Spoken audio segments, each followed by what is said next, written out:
Imagine a single waterway so powerful it helped build two nations, transformed global trade, and today fuels an economy worth billions of dollars. For 65 years, it has connected the heart of North America to the rest of the world. But now, this engineering marvel faces its greatest challenge yet, and an $8.4 billion rescue mission to secure its future.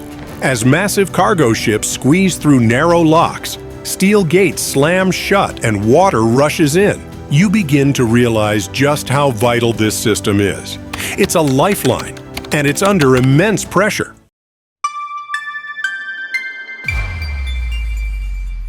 In the early 1800s, the St. Lawrence River was both a gateway and an obstacle. It linked the Atlantic Ocean to North America's vast interior. But near Montreal, a series of powerful rapids made navigation impossible. This bottleneck threatened trade and economic growth. To solve the problem, engineers began carving through the land itself. In 1825, the Lachine Canal opened. Stretching 14 kilometers, it bypassed the rapids and unlocked new trade routes, forever changing how goods moved through the region. A century later, another obstacle stood in the way: the thundering Niagara Falls. Moving ships between Lake Ontario and Lake Erie required an extraordinary feat of engineering. In 1932, the rebuilt Welland Canal was completed, using a series of locks to lift ships 99 meters or more than 320 feet. These early projects tamed wild waterways, transforming them into a controlled, interconnected system. But they were only the beginning of what would become one of the most ambitious infrastructure projects in North American history. By the mid-20th century, Canada and the United States set out to achieve something unprecedented: a continuous transportation route stretching 3,700 kilometers from the Atlantic Ocean deep into the Great Lakes. When the St. Lawrence Seaway opened in 1959, it was a monumental achievement. The locks and channels were built to handle ocean-going vessels up to 766 feet long, 80 feet wide, and with a draft of 30 feet. For industries like steel, agriculture, and mining, this was transformative. Grain from the American Midwest could now sail directly to Europe. Iron ore from Canadian mines could be shipped straight to U.S. steel mills. Almost overnight, Canada evolved from a resource importer into a global exporter, fueling rapid industrial growth and reshaping the economic landscape of the region. But global trade didn't stand still. Over the decades, ships kept getting bigger. The Seaway was designed for a standard known as Seawaymax, which meant ships could be no longer than about 740 feet, no wider than 78 feet, and draw no more than 27 feet of water. In today's world of megaships, that's tiny. Modern ports across the globe have expanded to handle colossal vessels far beyond these limits. The Seaway, unable to match that scale, began to see its traffic decline.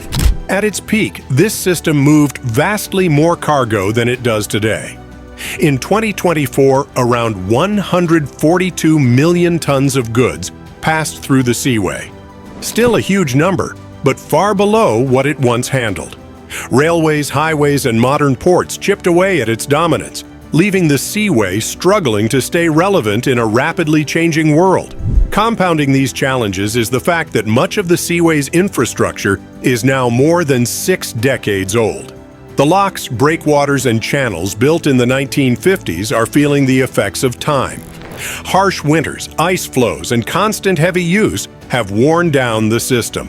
Cracked concrete, rusting steel, and outdated equipment mean maintenance costs are climbing year after year. Delays are becoming more frequent, frustrating both shippers and industries that depend on reliable transport. At the same time, environmental pressures are mounting. Ballast water from ships has introduced invasive species, upsetting fragile ecosystems across the Great Lakes. Climate change has brought unpredictable water levels, stronger storms, and shifting ice patterns, making navigation more difficult and dangerous.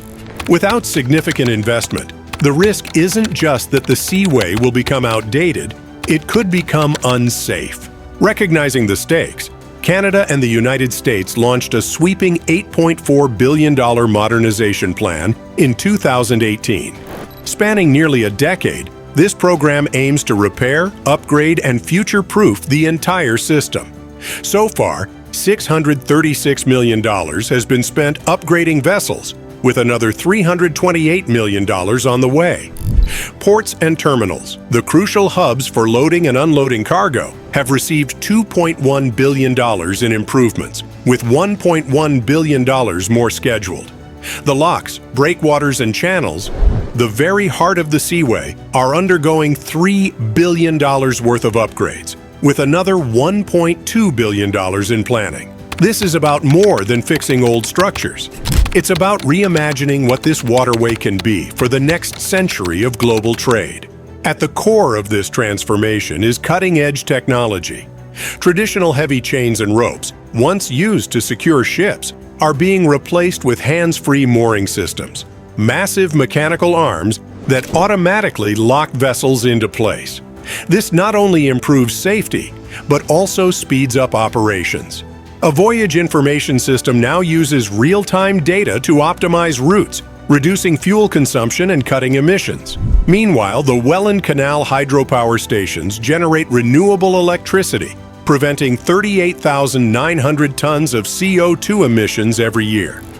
Since 2005, the Seaway has cut its carbon footprint by 69%. Far surpassing Canada's national 2030 climate goal of a 40 to 45% reduction. This positions the Seaway as a leader in sustainable infrastructure. The modernization isn't just about ships and locks, it's about people and livelihoods. Today, the St. Lawrence Seaway contributes roughly $36 billion annually to the regional economy. It supports hundreds of thousands of jobs in Canada and the United States, spanning industries from shipping and agriculture to manufacturing and mining. These bulk shipping routes are vital for industries that move enormous quantities of raw materials. Without the Seaway, transporting those goods would be slower and far more expensive. The Great Lakes St. Lawrence region powers a combined $6 trillion economy. If it were its own country, it would rank as the third largest economy in the world, behind only the United States and China. The Seaway doesn't stand alone. It's part of a vast network of interconnected waterways that keep North America's industrial heartland alive. The Soo Locks, located between Lake Superior and Lake Huron, move over 80 million tons of cargo every year. To keep pace with demand, a $3.2 billion new lock is currently under construction, one of the most important infrastructure projects in the region. Further south, the Illinois Waterway stretches 336 miles and includes 8 locks, enabling ships up to 740 feet long to travel deep into the U.S. interior. By doing so, it saves an estimated $3.6 billion annually in transportation costs. Together, these waterways form a hidden network of arteries that keep factories producing, farms exporting, and cities supplied. The future of the St. Lawrence Seaway hangs in the balance. Without modernization, it risks becoming a relic, bypassed by global trade routes and overshadowed by megaports that can handle ships many times its size. But with this massive investment, it can remain a strategic lifeline for North American trade, providing sustainable, cost-effective shipping for decades to come. The challenge is monumental, staying competitive in a world of ever larger ships and ever tighter environmental regulations, all while adapting to the unpredictable forces of nature. The St. Lawrence Seaway is more than just a series of locks and channels. It's a story of ambition, innovation, and the relentless drive to connect continents. Today, as it undergoes the largest transformation in its history, one question remains: can yesterday's infrastructure be rebuilt to power tomorrow's world? The answer will shape the future of trade, the environment, and the economies of two nations for generations to come.